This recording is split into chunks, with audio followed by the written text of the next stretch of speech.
Does anybody know what the first cryptocurrency ever invented was?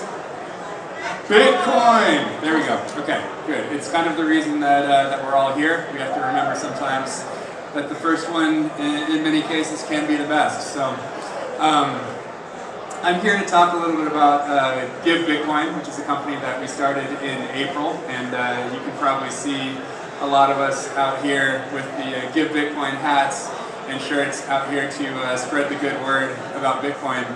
And I guess just to kind of get into it a little bit, this is how we kind of think of givebitcoin. Bitcoin is very early on the path to adoption. Don't bother actually looking at this, we can make the slides available later, but essentially what this says is that we're so early on in the path of adoption of Bitcoin as a global money. We're like really just past collectible, heading towards store of value, and Bitcoin has so much further to go that it's really still such a great time to get people you care about involved in Bitcoin. So our mission with Give Bitcoin is to make it really fast, really easy, and in particular safe to bring friends and family into the world of Bitcoin. So what we talk about is G plus T plus E equals B, which means give plus time lock plus educate equals Bitcoiner. And specifically what that means is, let's take somebody from the crowd. So we've got Andrew over here. Andrew has a cousin who's 20 and his cousin's in college. And Andrew really thinks his cousin can become a really good Bitcoiner. So Andrew can send his cousin just by email, super simple, so let's say $100 worth of Bitcoin. His cousin now signs up for an account, accepts that Bitcoin. Andrew has time locked that Bitcoin for minimum 1 year, maximum 5 years, so that his cousin can't get confused and accidentally sell it for Ripple or sell it for USD coin if the dollar depreciates 20% against Bitcoin or something like that. And we are then going to fill in the next year, the next 12 months with really good education about Bitcoin, going into the history of money, the sort of philosophy and underpinnings of how it all started, why Bitcoin is really the only one that matters and will last long term. And then later on, basically we're going to get into some of the technology and wallets and nodes and all those things, but only getting into some of the more complicated technological aspects of Bitcoin after somebody is already hooked. So our goal is really to take people, as we like to say, from a stage 1 Bitcoiner to a stage 4 Bitcoiner, where they're basically not getting diverted and confused along the path to becoming a hodler. And then we educate them so that they can go further on their path to becoming sort of like a sovereign Bitcoiner and actually control their own keys and their own coins. So that's basically the path. A lot of people ask me why this? Why are you interested in this? So I had Bitcoin in my Gmail account as early as 2012, didn't take. Somebody gave me some Bitcoin at a conference, a tech conference in January of 2014. Not only did I not immediately go down the rabbit hole and get super rich, I also lost the Bitcoin, so I don't have the keys to it. It wasn't until spring of 2017 that I really got hooked and started going down the rabbit hole. But my own personal story is I've been in Silicon Valley companies like Google and Microsoft, and I've been working in startups for 6.5 years. And so I saw it, essentially more as a technology, which is the way a lot of people in San Francisco and Silicon Valley see this. And they were looking for well, if there's one, maybe we can build another one. If Bitcoin's MySpace, maybe there's Facebook. And it turns out, if you actually go deeper into Bitcoin and really understand it, and this is what our education helps people learn, this is actually predominantly about money and about a network. And money basically trends toward one, and network protocols trend toward one.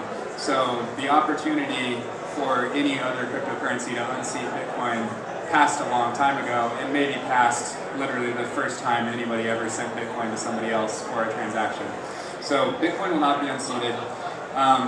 It took me a long time to learn that. I spent a year in, let's call them altcoins to be nice, although there are other words for them, and really went deep into all of that before sort of understanding that none of them were really worthwhile. And then I've been super into Bitcoin ever since. So my own story was one reason, I wish somebody had done this for me when I was getting onboarded and helped me understand what Bitcoin actually was, and pointed me toward the podcasters that actually understood it, pointed me toward the articles that actually explained why Bitcoin was important. And then the other thing that's funny is when I did get super into Bitcoin, it still took me, 18 months to get my parents to buy some Bitcoin. And by the time I had sent them so many articles, spent so much time talking to them, and I thought about, my opportunity cost or the time that it would have taken me and what else I could have been working on, I was like, man, I wish I could have just given them Bitcoin but then I wouldn't want them to sell it, and I want them to learn, so there's got to be some way to sort of scale that evangelism. So that's really what this is a scaled evangelism platform. I'm trying to think what else is kind of interesting. So just we are in alpha test right now. We'll go into beta next week. So if you haven't signed up yet, go to givebitcoin.io. I think we actually have a CIS.givebitcoin.io where you can go and sign up and be actually part of the beta and test it out. And then we'll be live to everybody in a couple of weeks. Let's see what else. Oh yeah, this is actually really important. So that's the give side. We also make it really easy to get Bitcoin as a present. So if you have graduation, wedding, Christmas, whatever reason, you can essentially put it on your wish list or do kind of like a gift registry.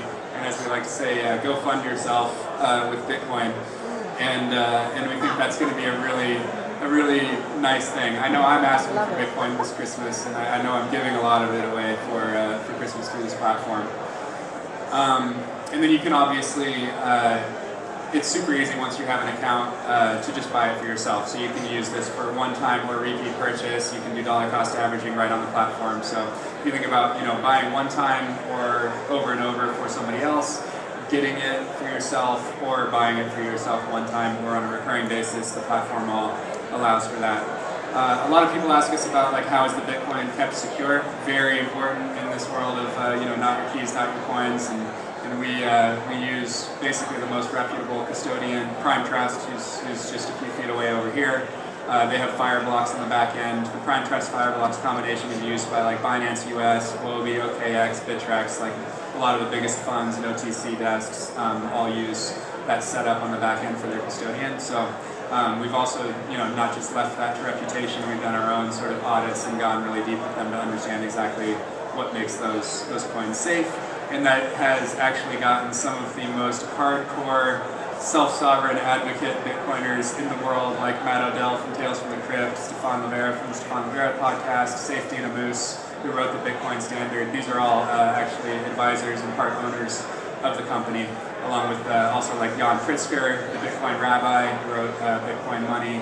And so all of those guys believe in what we're doing, promote what we're doing, and then they also are a key part of putting the curriculum together. So it's actually interviews with all of these Bitcoin experts that literally wrote the books about Bitcoin that are creating the curriculum for our recipients. I'd like to pause for a minute and just see if there are any questions about us. Stephen has a microphone. If anybody has a question, feel free. Otherwise, I can keep going. Or at least think about your questions and get them ready for a couple minutes from now. I know Timmy's going to have a question. Okay, come get the mic from Stephen. Corey, yes. Here as usual. I'd like to ask you, awesome. I've been a big fan of Bitcoin over the last year since you guys have been doing it. How much Bitcoin has been given? I know you're still early in this.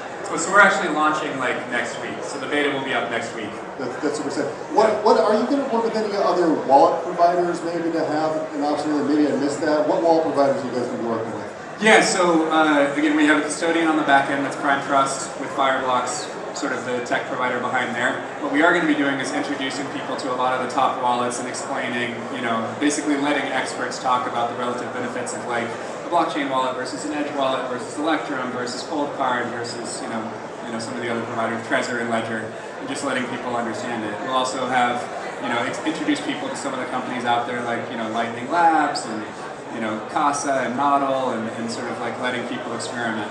We may actually do something. It's early and we just want to get live, but we may do something like let the giver apportion, say 20% of their gift or something like that, and make that actually reward based.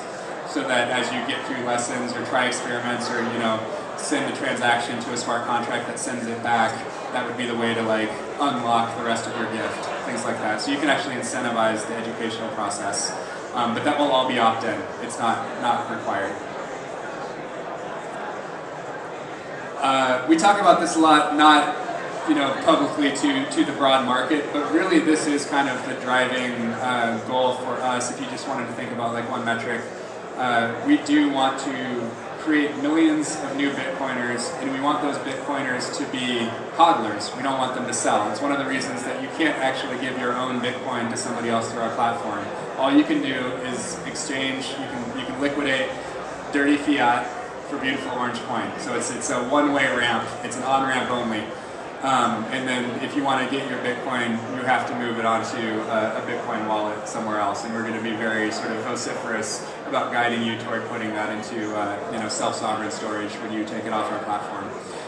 And we think that we don't anticipate ever having 1 million Bitcoins in time lock, but what we do think we can do over time is create enough new coiners and people that understand that Bitcoin is a savings technology and that you're essentially buying today a piece of what will eventually become the global monetary reserve currency, that we think we can spawn a network of people that have come in through us that eventually take 1 million Bitcoins out of circulation, like basically never to move again. And that should have great effects on everything that happens in the industry, and can make conferences like this rebrand as Bitcoin Invest Summit and be full again. This is just, I don't think I missed many people here, but I should also point out, like, Murad Makhmudov is one of the best known Bitcoin analysts in the space, runs Adaptive Capital, is also involved in helping with the education. Ragnar Lichterseer is a pretty popular guy with Guns and Bitcoin down in Orange County. You'll see some of his hats around here, also helping out. Dan McCardle, who started On-Chain FX and works at Usari, is also involved. Melton Demarors from CoinShares, she did the congressional testimony about Bitcoin and explaining why Libra sucks and Bitcoin's awesome. So that's all in the congressional record thanks to her. We're really excited about the crew we've got. We think we can get the word out. We've been doing a lot of podcasts and TV appearances. We'll put this on our channel, and we'll also link to the interview I did on the Kaiser Report last week, so you can kind of see that. That's it. I think we like to say that the gift that people most want to receive is either something thoughtful that somebody put some time into, or you'd rather have the cash. And this, for the first time, lets you do both. Give Bitcoin lets you give the thoughtful gift of better money.